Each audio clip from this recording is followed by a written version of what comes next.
Welcome back, everybody. It is Wins Above Fantasy, episode 187. I'm Van Burnett, joined as always by Steve Gesuele. Got a fun show, a traditional show, probably 5 years in the running, talking strength of schedule, second half analysis, looking for advantages down the home stretch of the regular season and through the playoffs, or if you're playing Roto, where you can try to make up some ground. Always kind of an underrated topic, we've said over the years, because we spend so much time looking at the players, the underlying metrics, and that's still important for this exercise, but it's a little bit more on the high level baseball side of things, Steve, where we're looking at who's playing who and where there's advantages to be had on the pitching side and on the hitting side. So can't wait to get into it. It's a little bit different of a rundown where we're not quite going player by player and doing the deep dive. This one is trying to boil the ocean a little bit when you look at all of these lineup or matchup advantages. And then we've selected about 5 or 6 teams in particular who have really cushy matchups the rest of the way. And we'll talk about some hitters and pitchers, but can't wait to get into it. It's always a fun show, kind of a messy one, but we have fun trying to navigate the waters. Steve, I know we were talking offline about just this time of year. It is a mixture of fantasy fatigue of the dog days of summer, although we are coming off of the All-Star break, which was a much needed rest. And it's also the grind when you have to really lock in, because this is where championships are won, really, when you're down the home stretch, and a couple moves can make all the difference. So can't wait to get into it, man. How's it going out there? It's good. Yeah, it's right into it. There definitely is some fatigue, and that break is nice, as we talked about last week. But I mean, like we were saying, there's not much left to this fantasy season, especially before head-to-head playoffs. Like, it's really just a month. What we were saying, I have 4 weeks left in my home league head-to-head. You have 3, right, Three, after this. yeah, 3 after this Um, week. so this is it. Like, one big week, one way or the other, can really swing matchups and swing your fate in the fantasy season, and even for Roto too, right? Like we were talking about off air, like in some of our leagues that we're doing well in, like okay, now it's really starting to get time to focus on the categories that you need. And like I was saying, how I'm last in steals in the league that I'm first in, right? And I'm going to just need to cut guys that don't steal, even if they're good players, and target that. I know we don't have that specifically as a category, and it could have been here. And I could do it as on the fly when we talk about Sure. certain offenses and things to target. But the season, like the long, patient, let's see how things play out, starts to go out the window very, very quickly, especially in head-to-head leagues where you need to focus on a matchup in 1 week. And that's what this episode's been. Like, even I was saying, like, before we like an hour or so before we were starting, and as we were finishing up the rundown, I was like, is it a little too early for this? Like, is it, should we wait a week or so to like get the matchups? It's really not. It's really not. Like, Uh-uh. this will be our like second to last episode in August. I think it just times out that we'll have one more episode, but or in July, but this is it. So I think it's a perfect time for this. I'm glad that we've done this every year. I think it's been very, very helpful. Um, I in my run last year, in my home league to win, like matchups were a big reason why, and knowing what teams to target and when, and specifically versus handedness really, really, I think, gave it that extra layer of um comfort and boost. Like, I remember specifically how bad the White Sox were last year versus left-handed pitching. I mean, I know that's the easy thing ever. Like, they were the worst team ever, but they were historically bad versus left-handed pitching. And I like streamed Cade Povich to like an 8 inning, 11 strikeout game when Nice. Cade Povich was like horrible last year, but I had the confidence to do it because of the opponent. So Yeah. it's important to know this stuff, and it makes the difference between just making the playoffs and winning, or making the playoffs or not. Yeah, it seems like every year when we get into the off season, there's always the guys that were like, oh man, like you kind of forget how big of a second half Dansby Swanson had. And it's like, well, we talked on the show about how the Cubs had a super light schedule. So I think that's true. It was also true the year that Goldie had a big bounce back second half. AL Central is always kind of a target area because historically there's been, softer matchups for those teams as well. So even like some like White Sox hitters in the past have kind of sprouted up. So yeah, this Andrew exercise. Benintendi last year. You Yeah, remember that's that right. strong That's second right. half? And Yeah, then I was yeah, trying to think of, was it like Elvis Andrus or something where we're like, man, this guy is just yeah, yeah, somehow yeah. Like consistently yeah. hitting like 330 every week. Well, look at their matchups. So yeah, this one will be interesting because this episode in particular, because as we're going through here, it's a mix of names that are like 60% rostered or they've been like dropped in the shallowest of home leagues. So I think there's advantages to be gained there. And then there are some, unfortunately, and we'll kind of squint to look for advantages where some of the best team matchups, you look at the roster and you're like, man, who could you grab here? So we'll talk about them regardless, just in case you see one or two good starts from these guys and you're like, oh, I might need to jump on board. But yeah, it's a little bit more of a squinting exercise as we get later in the show. But Steve, we wanted to start off top with the just the nature of this. And I know before we get into some of the teams and players, we wanted to look at just big picture who to target when it comes to splits, like you teased. Mm-hmm. So yeah, before we jump in, is there anything you wanted to hit on about the topic itself? Or do we want to just kind of launch into some of the handedness advantages? No, kind of summed it up with our little preamble there. I Cool. will also note that like in a few weeks, Nick's list completely changes from like a 1 through 100 ranking Right. to strictly a matchup based um Yeah, target just the list. So week, yeah. pretty much just the Yeah, week instead of rest of the exactly. season type thing. Exactly. And if bad pitchers have good matchups, they'll be ranked higher. If good pitchers have bad matchups, they'll be ranked lower. Basically just to show how important this is. Mhm. The whole concept of our website changes Right. because of this. So it's important. It's good to know, and it will give you an advantage over your opponents. I mean, we always talk about it too. At this time of year, there's fatigue. People are focused now on fantasy football, and other teams may not be paying attention as much. I know that's not really the people listening to this show here as we sit on the night of July 23rd, but there is a lot of advantage to be had by knowing this stuff. So I'll just harp on how important it is again. So yeah, For happy to get sure. into it. Yeah. So starting off with, like you said, Steve, looking at handedness because the splits are everything this time of year. Looking at basically offenses to target if you have pitching. So for right-handed pitchers, the bottom five offenses versus righties are Cleveland coming in at fifth worst, 300 WOBA. The Rockies as well with a 300 WOBA. It is probably worth noting that Cleveland is running kind of hot right now. I think they're like 8-2 in their Fair. last 10. So stay tuned there. They've got a kind of a spoiler alert. They've got a nice strength of schedule rest of the season. So we'll talk about some of their hitters, but Cleveland at fifth worst against righties, Rockies fourth worst against righties. No surprise there. The Royals third, the Pirates second worst against righties. They have just been awful in general. I'm speaking as someone who's rostered Brian Reynolds all year. He's finally kind of waking up, but they've been bad. And then none other than the White Sox have been the first worst offense against righties. When you flip over to left-handed pitching, some similar suspects, but Cleveland fifth worst, the Orioles fourth worst against lefties, Rangers third worst, the Giants second worst, and the Pirates first. So Pirates and the Guardians make the list for both. But then if you've got a lefty on the mound, just note that the Orioles, the Giants, and the Rangers also really struggle.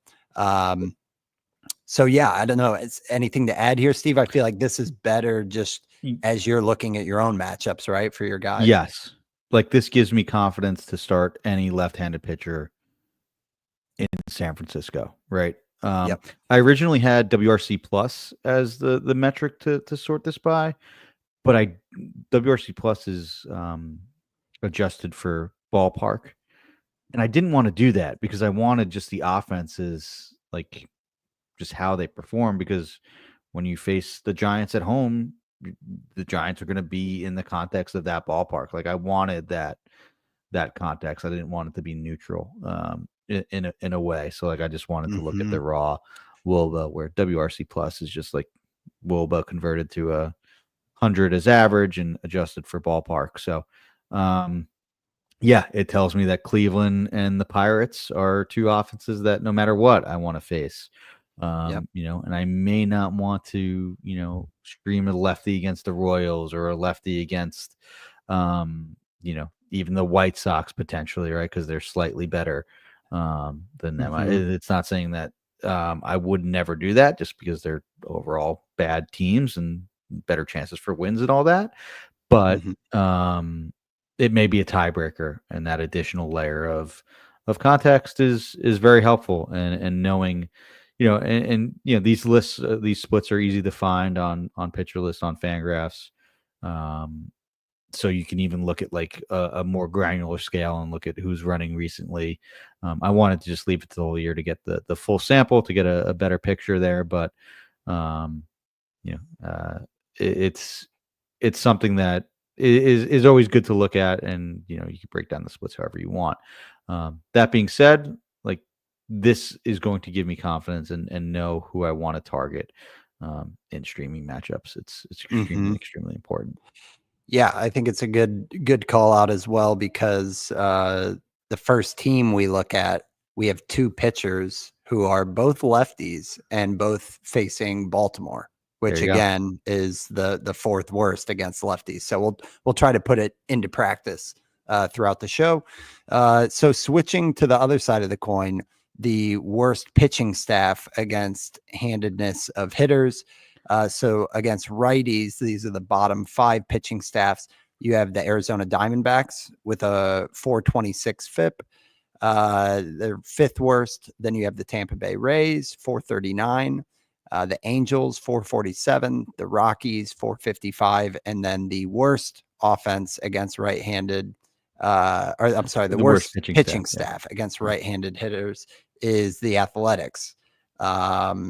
With a 489 FIP. And then if you flip to facing left-handed hitters, you have the Angels as fifth worst pitching staff. You have the Athletics as fourth, so on the list twice there for both of those teams. And then you have the Orioles, third worst pitching staff against lefties. The Nationals, second worst, and the Rockies, number one. Of course, they're on both lists here with a 529 FIP against left-handed hitters. So again, you can kind of look at that both ways. I doubt you're rostering a ton of pitchers across those five teams, but maybe a couple. I think it's more if you've got streamer hitters Yeah, it's and you're it's looking to it's for feast, hitters. right? Yeah. Yeah, yeah. It's Yeah. basically, I mean, that's not as groundbreaking analysis. It's like, okay, streaming against the Rockies and the Athletics, probably the two um, most hitter friendly ballparks. Like I want all the hitters there. I want to target guys that have an Oakland. I wonder if there is a team. We'll have to look when we get into the schedule if there is like an Oakland, Colorado road trip for anyone. I know it's like not Mm-hmm. too close, but a team could potentially hit like uh, Colorado, Oakland, L.A. Angels on a road trip, and that would be very very tasty for hitters. So Yeah. yeah, not Yep. as groundbreaking here, but just because which teams are like the bad pitching ones. So Mm-hmm. it's basically who you think. I think maybe other than like the Nats being so bad against lefties is a little bit surprising, but nothing else really. But just know that those are the teams that you want to stream against, and if you have a few, and we'll look at this through that lens. as we break down the individual teams. I'm sure there'll be some teams that have some of these guys that you want to target there. Yep. I think I counted 2 or 3 teams that get, There you both go. the Rockies and the A's. I'm not sure if we got Nice. the triple crown The with the triple. Angels in there too, but, okay, so let's jump in. We use the great website of Tankathon to kind of peek at strength of schedule rest of the way, and they kind of summarize it with the tough opponents and the easy opponents. So that's the way we've kind of categorized this. But the top team that we're starting with is the Houston Astros, who rest of the way have a series against the Rockies, a series against the Nationals, 7 games against the Athletics, 7 games against the Orioles, and a series against the Marlins. So when you only have about 60 games left, that's about half of their games, just about. So definitely some tasty matchups for the Astros, which I think, in comparison to maybe even the rest of the show, Steve, has quite a bit of interesting candidates to talk about on both the hitters and the pitcher side. So to kind of go through this quicker than we usually do, because we could talk about any of these guys for like 10 minutes. The hitters that jumped out as kind of relevant were Bryce Matthews, who is 11% rostered. I know he comes with, some interesting tools and prospect pedigree, but he's very much kind of an uncut gem with the strikeout rates that he has. That said, last 3 games, he has 2 homers, 8 RBIs. Today, as we record on Wednesday, he hit 5th in the lineup. I know he's triple eligible in Yahoo at 2nd, 3rd, and short, just shortstop on NFBC. But yeah, for Bryce Matthews, a guy who's just 11% rostered, those are a lot of really good hitter matchups. Christian Walker was another one that we haven't talked about in a while. I know we liked them start of the season. We had a little bit of a talk about like him or Carlos Rodon on one episode, but Walker has been dropped in enough leagues to where he's just 74% rostered now. That said, he is 4 of his last 5 games, he's had multi-hit games. I think there might be, or no, I don't think there's a homer in there, but he's definitely heating up. And with this list of teams, I think you want to correct if Christian Walker is available in your leagues. And then the last one that I thought was interesting, Steve, is Taylor Trammell, because Trammell, I forget how it's Mel, I pronounced, but believe. Yeah. Trammell, who was a name that we cared about. It was with the Mariners, right? Where he came up and was a really interesting toolsy guy, 70 speed, 55 raw power. And, now he's obviously wound up with the Astros, but he's strong side of the platoon. And although it's a tiny sample size, he has been pretty productive over the last like 7 to 14 games and hit leadoff recently as well. So he is 0% rostered, much more of like a deep league or one to kind of keep an eye on. But with 70 grade speed against, again, in the easy run of games here, I thought these hitters were kind of interesting. So I don't know if we want to add anything on the hitters, Steve, before we get into the pitchers, which I think there's a couple interesting names to watch on that side as well. Yeah, Walker is interesting. I think, the fact that he's been dropped in some leagues, I think he's a good trade target. He is hitting 296 over the last month. It is only 3 homers, but the All-Star break was in there, and I think they definitely are someone that could come in bunches for Walker. It's been a really, really disappointing season for him. I've held on to him in one of my head-to-head leagues basically just all year, just waiting for it to be better, and it really hasn't been. That being said, like we saw like a similar first half was 3 years ago now for Walker. I think where we were all over him as a buy low. May not be as convincing as far as like the quality contact this year, but the bat speed's still there. It's still 11.5% barrel rate, which is good. And the schedule is just really, really good. And I think patience will be paid off for those that hold on to Walker. Or if your trade deadline is coming up or hasn't passed, I think someone that is a good target just based on, the fact that he's underperformed so massively, despite some eroding underlying skills. and the fact that the schedule is so favorable for him. It's a great home ballpark too, right? Like Hmm. all the reasons why we thought Christian Walker was a buy low in May, and maybe we weren't correct on that, still apply though in my mind here. Yeah. Yeah. Moving to the pitching, Brandon Walter is one that at 25% rostered, that seems a little bit low. He's has 8 starts in the majors. 6 of them have looked really good. His last 3 outings, he's got 19 strikeouts in 19 innings and a sub-2 ERA. The pitcher just in a vacuum is kind of interesting to me because he has 5 pitches in his arsenal.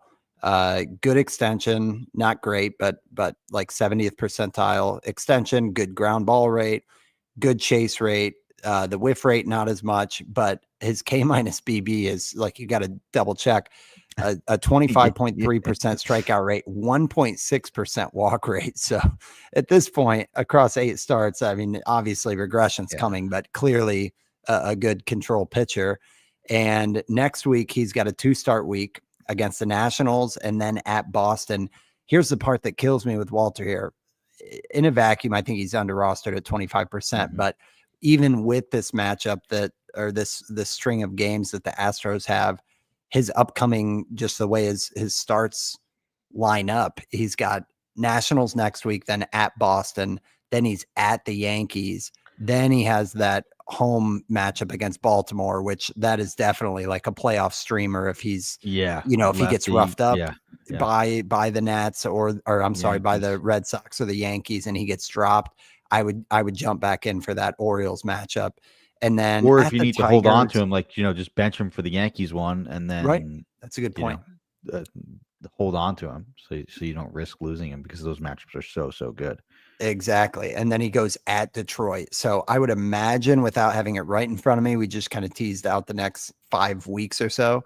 He's got to have some strong matchups in September with just how many Astros games are lined up. So I think Walter is just a good name to watch there. And we haven't really talked about him, Steve. And he's, it's kind of been a barren desert on pitchers to add. So I don't know if you want to add anything on Walter, because he's one of the more interesting names as we get deeper into the rundown.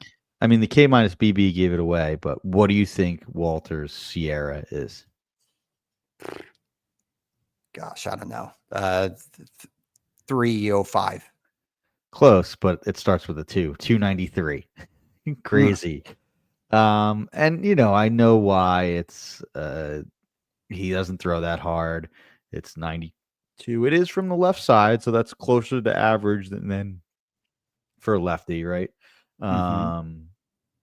Then by Stuff Plus, he only has 1 above average pitch, and that's the slider. But I mean, by results and by some of the simplest metrics that predict future success, particularly K minus BB, there's nothing not to be in on with Brandon Walter. A University of Delaware alum. Shout out to the UDel Hens. I have a bunch of friends that went there. My wife went there. That's nice. Pretty awesome that there's someone from the University of Delaware pitching in the major leagues and pitching pretty dang well. So this is really cool. I think he's like, even if we were just doing this analysis, like what underrated pitchers to target. Did he come up on like some buy lows for us? I'm not really sure. Maybe I think it's the first time we've talked about. But I mean, we should have anyway. Like even just the last 3 starts, right? He's had 7 strikeouts in 2 of those starts, 5 in another, and walked 2 batters total in a total of 19 innings. So really, really impressive stuff from Brandon Walter. And like, the Astros, they do this every year with guys. Especially with the McCullers just got hurt, right? Right. Blister. So he's on the IL. I know that the Astros are always in the market for starting pitching, but I don't think that, and Christian Javier is a little bit away. So, I mean, on roster resource, they only have 4 guys in their rotation right now. So I think there's room for Brandon Walter to take this job and run with it. I know Colton Gordon's also been pretty interesting. I don't know if he's on this. He is. That's a perfect segue. Yeah. But I think there's room for both of them. I think there's room for both of them. Is my point. I think so. I mean, that's the five, and honestly, they're pretty similar in a way. They're both pretty good size lefties that don't have a lot of velo. They're right around the 91 mile per hour, like you mentioned, Steve. But they both have his good card is like extension. exactly the same. It's like a good slider, bunch of other pitches that aren't good. Exactly. 91 mile an hour fastball. Great control. Yeah. They're both like, they're just like the Astros, just kind of like, clone these guys. And even down to the fact that 6 of the last 8 starts for Colton Gordon have been good. So I think he's kind of the Brandon Walter light. You definitely want to Less prioritize strikeouts, Walter. Yeah. But Lance Brozdowski did a write up on Gordon and said that, he has elements that remind him of Matthew Boyd, which Boyd has been definitely fantasy value this year. So Gordon, it's interesting just how it shakes out a little bit, that he has the Athletics and then at the Red Sox, but then he gets at Miami. So he skips that Yankees matchup. Nice. But then it goes Boston, at Detroit, at Baltimore, and then the Angels. So when you look out like 7 starts for Gordon, I think overall he's got a cushier run of games, but you're kind of trading off the quality of the pitcher a little bit. But both two names that I think are interesting, and I wouldn't be shocked if we got toward the end of the year and it was like, oh, we saw a really good stretch from Colton Gordon, Brandon Walter. Like, don't forget about them in draft season. So those are two Astros pitchers. Not sure if you wanted to add anything on Gordon, Steve, other than the fact that it is Walter. No, Gordon is Walter. All right. Finkel is Einhorn. Well, we got our second team coming up, and it's a team that has an easy schedule, and they are an easy team to face. But we're going to take our first ad break. We'll be right back after this. All right. So, Steve, the Cleveland Guardians, that's what we're calling them for now. They've got the second easiest matchup with a series against the Rockies, 2 series against the White Sox, the Orioles as well, the Marlins, and then 2 against the Twins. So again, you're looking at about half of their remaining games against plus matchups. In terms of what's right next up for them is at the Royals. They get Colorado at home, so Rocky Road type of matchup, Twins, and then they have at the Mets, at the White Sox, Miami. So really like 5 out of the 6 upcoming series you would look at as a positive. And starting with the hitters side, Angel Martinez at 22% rostered, running very hot. Last 2 weeks, a 349 average with a 1054 OPS, 3 homers. He's hit leadoff. He's hit second. So again, I think when you look at a guy like this who definitely has the speed on the base paths, 22%, especially with this upcoming matchup, feels a little under rostered in my opinion. He's not a huge barrel guy, but he's a switch hitter. And when you look at 9 homers in 85 games, kind of sneaky. Like if you look at his barrel rate, I don't have it right up in front of me, Steve, but it's pretty puny to where you would 3.9%. 3.9%, and yet he's profiling out at like a 15 homer type of full season pace.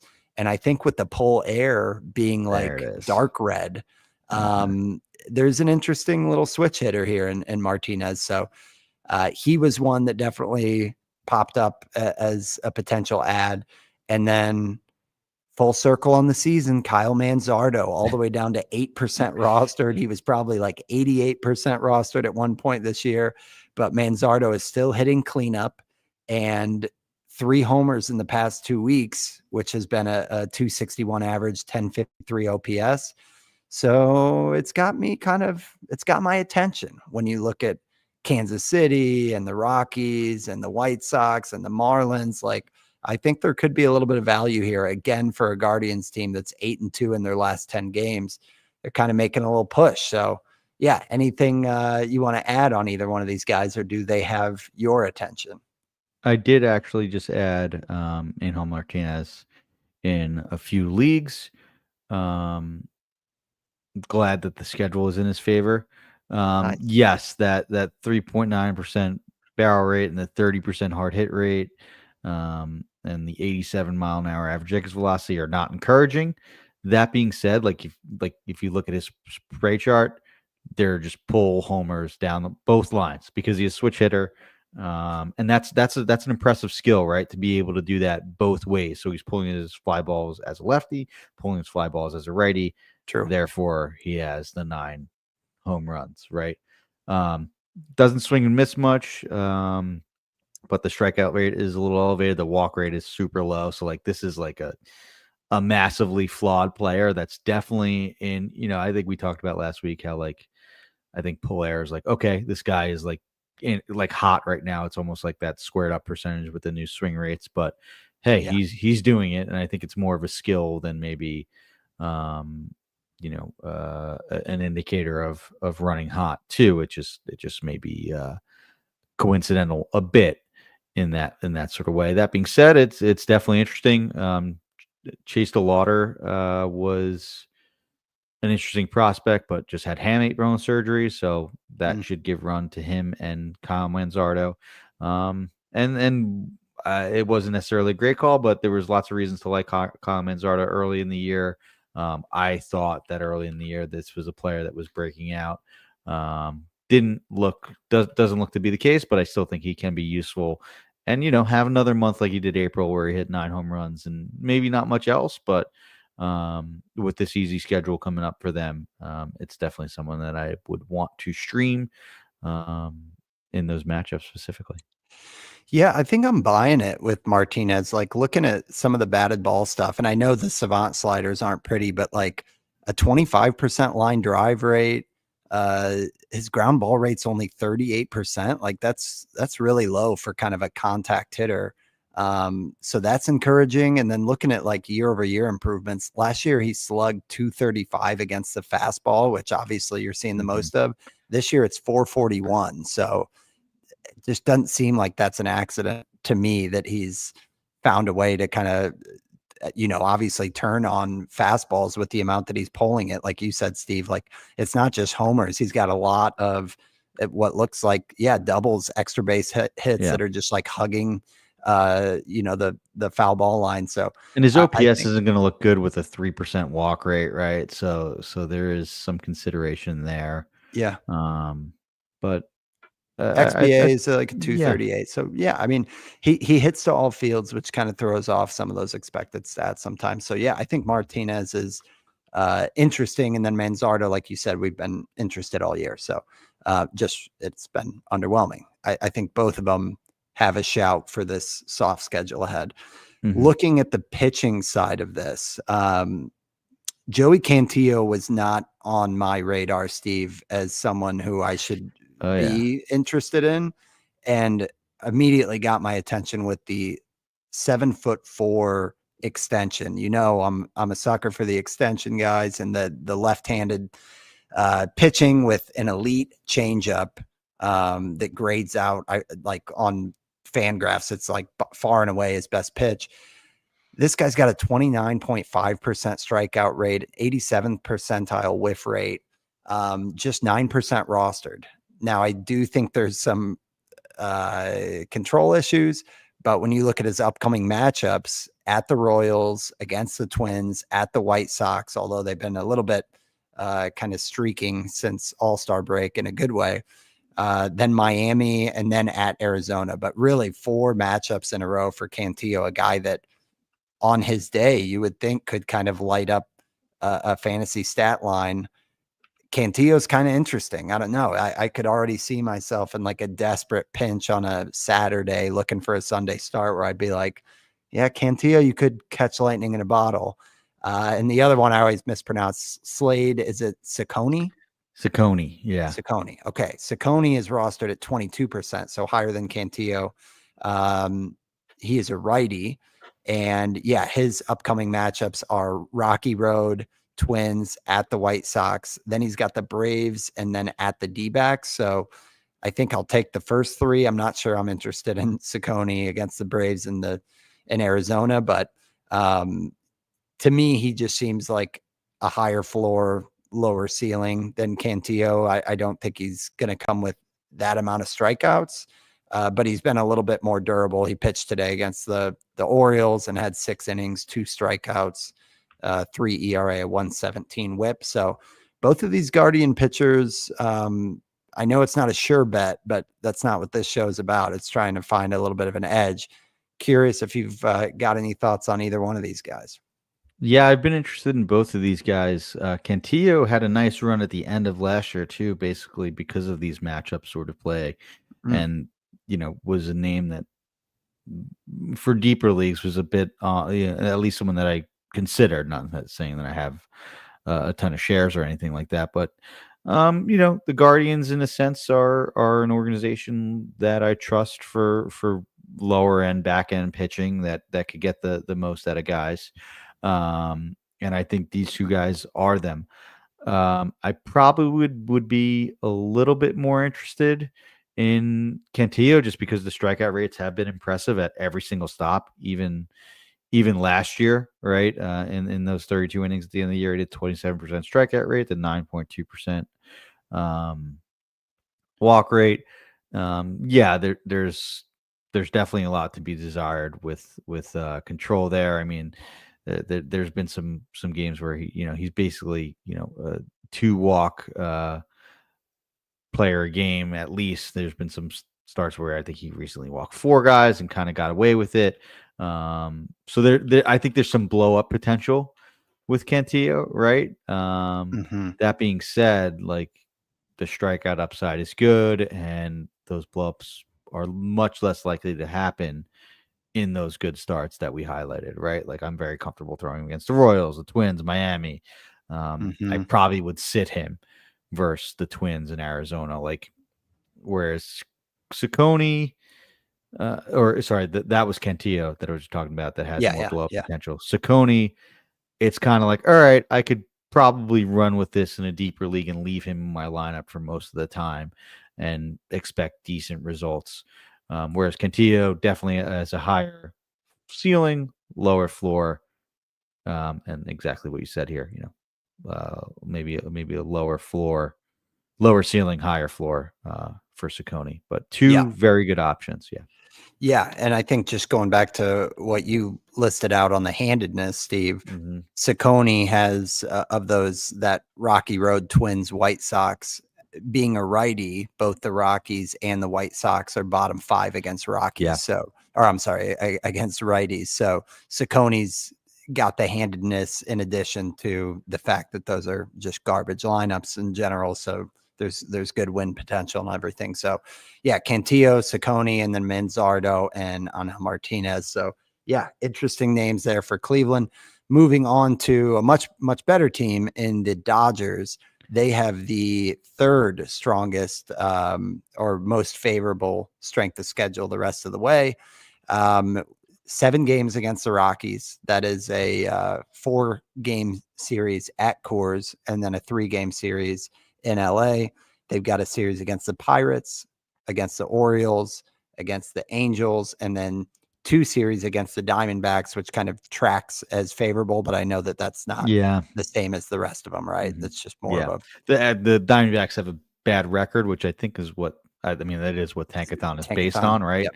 Yeah. But they're not Their maybe offense is a little bit. yeah, their Yeah. offense is still really good. So Yep. sure, pitching wise, especially if they trade some of those pitchers, maybe like Merrill Kelly gets moved or Yep. or Zach Allen, even though Gallen. that might be a bad thing for if you want to stream against Zach Allen, right? With how his year's gone. Yikes.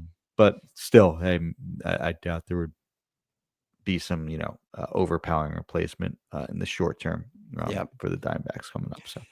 So we know the Dodgers line up pretty well, and it's very rostered in the top half. But worth noting that Tommy Edman has been dropped in a lot of leagues. I dropped him as well. Steve just couldn't handle how long that slump was. But 61% rostered, and Edman is now finally showing some signs of life. He's got a couple multi-hit games, had his first homer since mid-June over the weekend. So we've seen Edman go on hot streaks, and with this upcoming lineup against or run of matchups, nobody would be shocked if Edman pulled another kind of late summer breakout. And then there's, completely like hold your nose, Michael Conforto, Hai Sung Kim, those guys, I think we've been excited about at certain times, especially early in the, pre-draft. Conforto, I think, was a popular breakout pick. Just again, noting that August and September are months that we might look back on and say, oh, Conforto had a really good August or something, even though he's kind of got the platoon thing going on. But not sure if you want to add anything on those three names on the hitter side for If you LA. need hitters to stream and want to get a piece of a good offense, True. this is a way to get exposure to the Dodgers with a favorable schedule. Stream Michael Conforto for a week where he faces five righties, right? And five righties on bad teams. Same goes for Edwin. Just the other way around. Edwin does hit lefties a lot better. I know he's a switch hitter, but he does hit lefties a lot better. So, easy way to take advantage of the schedule and the handedness and get exposure to one of the best teams in the league, right? Yep. Yep. That could Absolutely. be the difference between winning a matchup and losing a matchup. Having even if you get like 2 runs from a Conforto on a day where he goes 0 for 3 or something like that with 2 walks and the Dodgers score 15, right? Every little bit counts. Yep. And on the pitcher's side, Emmett Sheehan is a name we've talked about and liked over the years. It hasn't been all that great for Sheehan. I know he had a rough outing against Milwaukee in his most recent one. He did have 3, I guess you could call them good starts prior to that. It wasn't like dominant, but just 19% rostered for a guy that we know has upside, right? Yeah. Unfortunately, when you look at his matchups, it starts at Boston and then it goes at Cincinnati, which just bad ballpark, bad team. And then at Tampa Bay, which is kind of the same story in terms of just the ballpark and the team. Yeah. The Blue Jays, who have been pretty good, and then the Padres. So that's one that, again, it might be more of like a September call, but a little bit rough for Sheehan in terms of the most upcoming matchups. A little more interesting, and again, this exercise is just kind of how the matchups line up. But Clayton Kershaw, a name that we haven't talked about in the peak of Kershaw and wins above fantasy, but it's just fun to see him on the rundown. Wanted to say that. 59% rostered for Kershaw. He's at Boston this Saturday, but then after that, he's got at Tampa, home against the Cardinals, who have been kind of sputtering, and then at the Angels. Then he goes to Colorado, which is kind of, it could be crazy bad. It sometimes can be crazy good in Colorado if you're just really rolling the dice. And then at San Diego as well. So at least a 3-start stretch after this one in Boston on Saturday, where it's interesting for Kershaw, just 60% rostered. But what do you think, Steve? You think Kershaw still got a little in the tank to help teams? Yeah. Yeah, I think he's been pretty useful, like matchup dependent play even before this analysis, and even when the schedule maybe wasn't as favorable as obviously favorable, right? I would definitely avoid him for the next 2 starts, Boston and Tampa, both away and hitter ballparks versus good offenses. But basically for the rest of that run, I want him. Like I can see rostering Kershaw from mid-August or early August on. Like even at that San Diego start, like San Diego's offense has kind of cooled off from the beginning of the year. It's not that deep. I know a lot of this may change come trade deadline. The Padres have been rumored to add a bat, and a lot could change. And a lot of these bad teams can get worse if they trade away guys. Like imagine the White Sox without Luis Robert, who's been heating up recently. Like right. It's a good point. Imagine the Cardinals without. I know Arenado hasn't been great, but whoever else they may trade. So there's that to consider as well. But Kershaw, yeah, he's been serviceable. Like it's obviously not close to prime Kershaw, but it's still been pretty good. And someone that could help you win leagues, especially with those good matchups. I mean, I would even start him at Colorado. Like we talked about, like Colorado has some of the worst WOBA at home and on the road. I know it's still risky, But didn't Kershaw throw the no hitter back in the day in Colorado? I think that was That him, right? sounds right. It was versus Colorado. I don't know if it was home or away. Um, I could be wrong there, but maybe it was in Colorado. Maybe I'm telling myself that so I could feel more comfortable about him streaming. Yeah, yeah, Colorado I team. like it. So you're a no-go on at Tampa. No, Tampa. That I I know mean that Caminero and Yandy and and stuff, no, but like, are they? it's more the ballpark. Oh, gotcha. Okay, right. Yep, yep. It's the Big Stein. It's Steinbrenner Field, Yankee Stadium, outdoors in the heat of August in Tampa. Like Yeah, it's been an extremely hitter friendly ballpark. I would absolutely, and the Rays offense is pretty good. It's just that ballpark is a bandbox and yeah. And the Lau swamp of Lau might Florida. be Yeah, back. Lau might yeah, be back yeah, in time for that. So yeah, yeah. yeah. Good point. Okay. Well, we got what do we got? Two more teams we're gonna get to, but we're gonna take our second ad break, and we'll be right back after this. All right. So Steve, we kind of talked about last year with Dansby Swanson emerging. The Cubs are back on the list here with remaining matchups against the Rockies, the White Sox, 2 series against the Athletics, a series against the Orioles, and then that might be off. I should check that. There's another they've got 8 games against. Maybe that's the D-backs. I think it is. So that's another one that kind of comes with the caveat. Let me just double check that real quick. Remaining strength of schedule. Cubs, Cubbies got Braves. Is that 3 against the Rockies, 3 against the White Sox, 3 against the Nationals, 6 against the Pirates. Pirates. There you go. 6 against the Braves, which is another one like bad results, maybe not want to target. Yep. And then 3 against the Orioles. Okay, so definitely some cushy matchups, and we should check. I'm curious if that maybe if you want to look if that Rocky series is at Coors or not. I'm not sure if it is, but to get into the hitters on the Cubs lineup here, Matt Shaw jumped out at me. Steve, he's another guy that that I had and dropped. I couldn't really stomach the June with the 193 average of 536, but we talked about how important it is to basically adjust back once the league makes adjustments. And it seems like he's going through that right now. He's on a 6-game hitting streak with 3 homers, couple steals in there as well. You know you're going to get that from Shaw, especially with how much the Cubs run.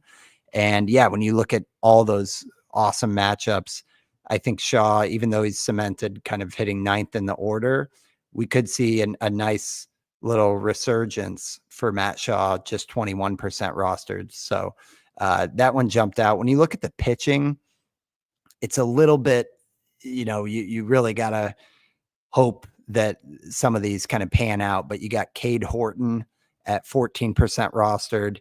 He's kind of been up and down in terms of results, but 2 of the last 3 have been serviceable fantasy outings.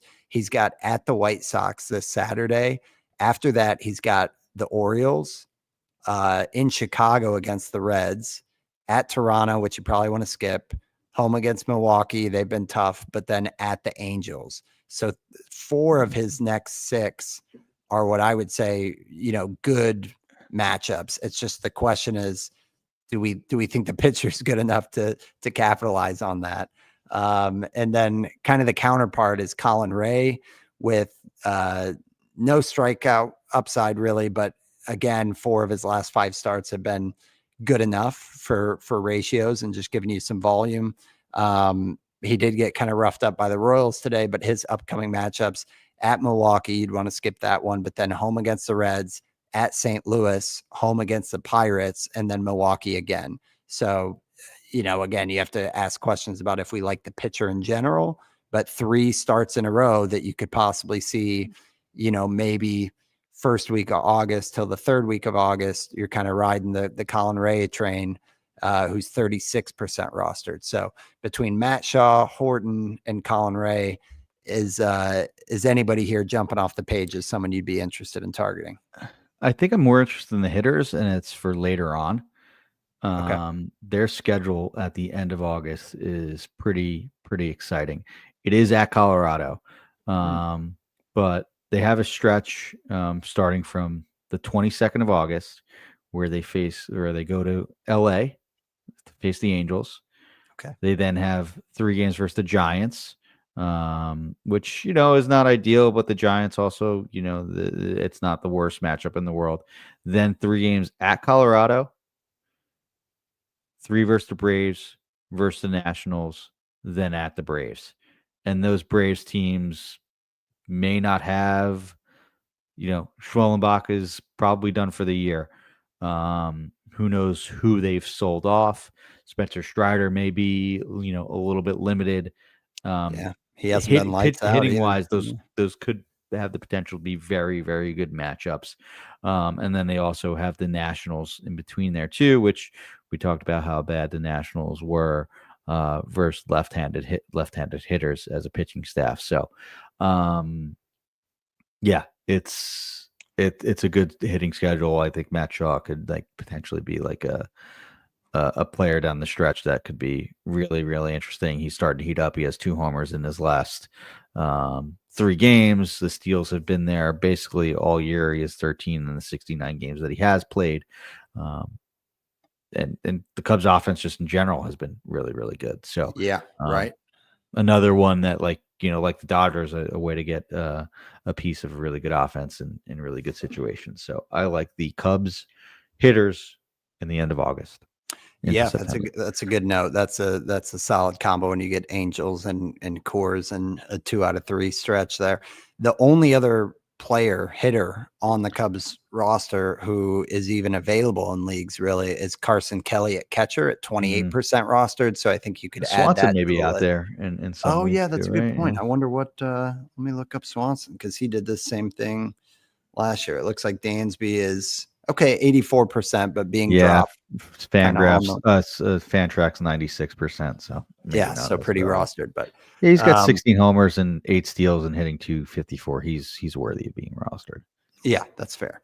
Okay, so that's our Cubs list. I agree, though. I think the hitter side, I'm not sure Horton and Ray, especially when you look at exactly what we just saw today from Colin Ray on 4 earned runs against the Royals is not what you want. He may not be matchup proof. Yeah. Nope.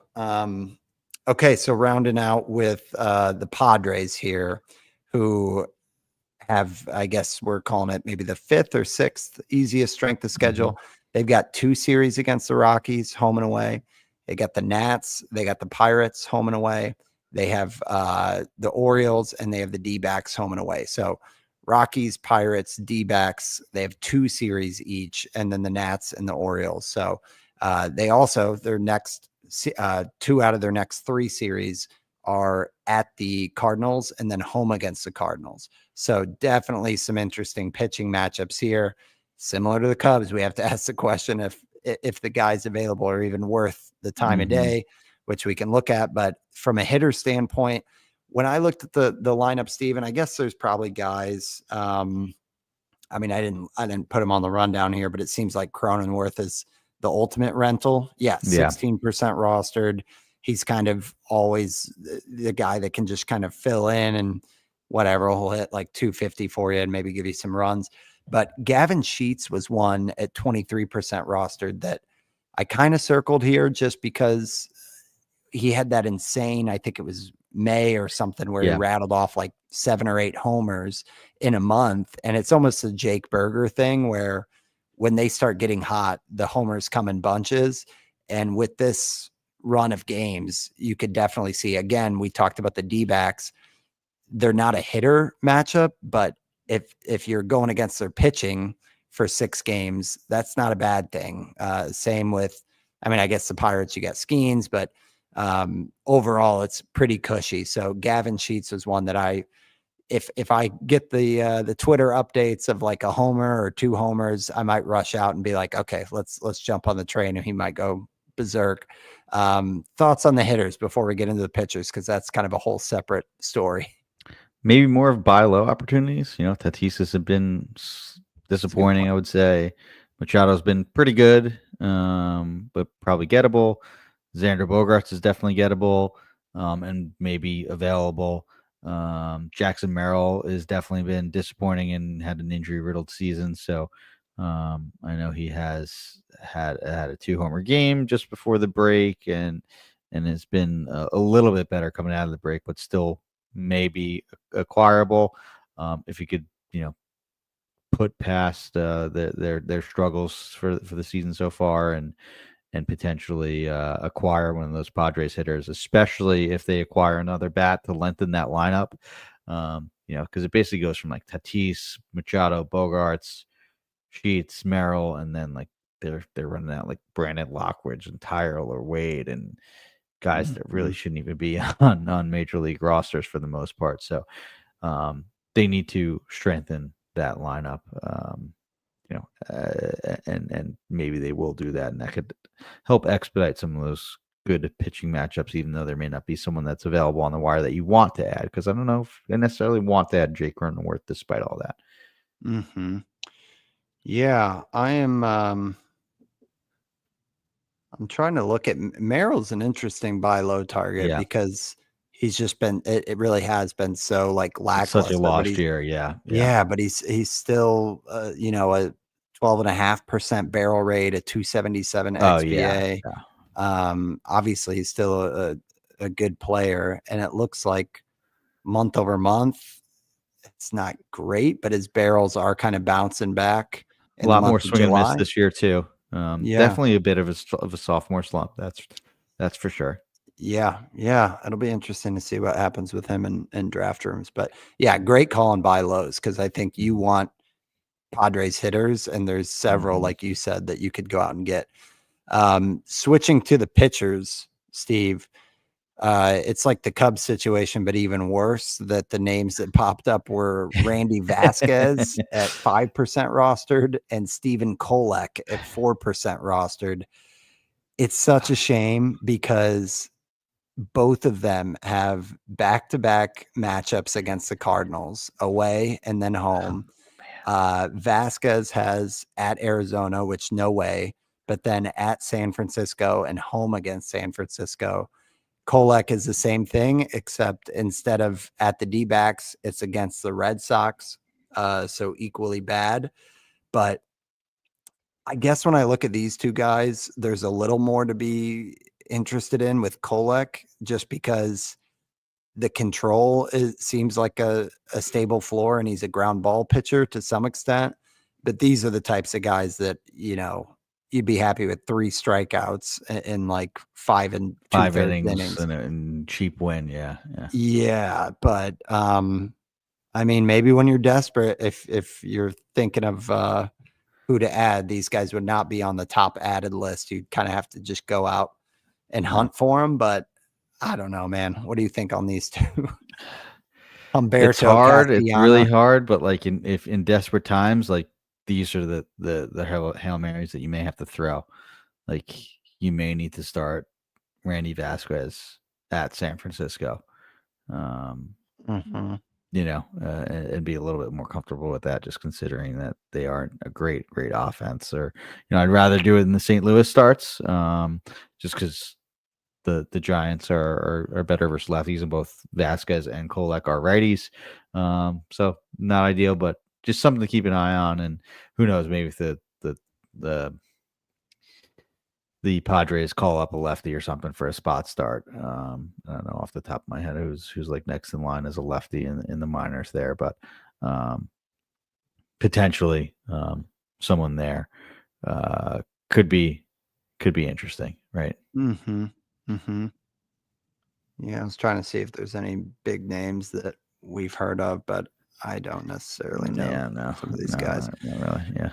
Okay, so Wes Benjamin, there's no one that I know that's like I'm on roster research. It's like, oh, this is an interesting lefty I want for a spot start. There's Jackson Wolf. Don't know him. Boston Krob. Yeah, I don't know who these guys are. We're deep, man. This is that time of year.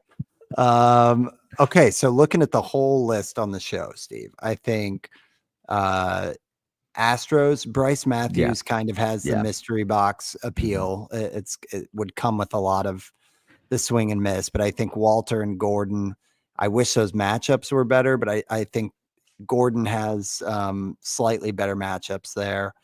I think I think the Guardians are an interesting one between Martinez, Manzardo, Cantillo, and Ciccone, and those were really good pitching matchups there. Yeah. So I think those are ones that I'm definitely adding to the watch list. I think Kershaw's a good shout. I think if Edman's available and he keeps hitting, it could happen. I liked what you said on more focus on Matt Shaw and maybe a Carson Kelly than the pitchers for the Cubs. And then, yeah, I think buy lows on Padre hitters or possibly Gavin Sheets if he shows some life. Yeah. Would you agree with that recap there? Yeah. Yeah. I think that's a fair way to look at it. And really, really good info. That's actionable. I'm glad this is part of our yearly rotation for sure. Yeah. All right. Well, that's the grind, folks. Good luck if you're battling away. Steve, I know we'll be texting when we're down the home stretch here. Like I said, I've got a couple crunch matchups right on. It's pretty nuts, dude. Our home league for like the first year ever, the top 2 slots are wide open in terms of like 1 or 2 weeks could actually steal the bye. Yeah. And then, yeah, it's also, it's one of those that like the gap between 10th and 3rd is like 12 categories or That's something. nice. So like That's nice. it's going to be a photo finish for us. So I'll keep you posted on that. And then, Please you're do. 1 week behind me, man. Yeah. Where are you at in the standings hanging out over there? I am in second in my home league, 2 games back of first. So you're cozier. Yeah. 2 games.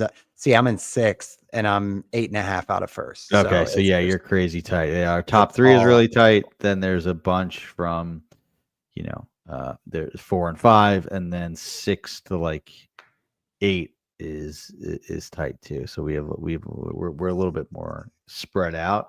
Usually there's been like a grouping from like 6 to 11 that can kind of make runs, but it's a little bit more clear cut this year with how it worked out in my league. Yeah, nice.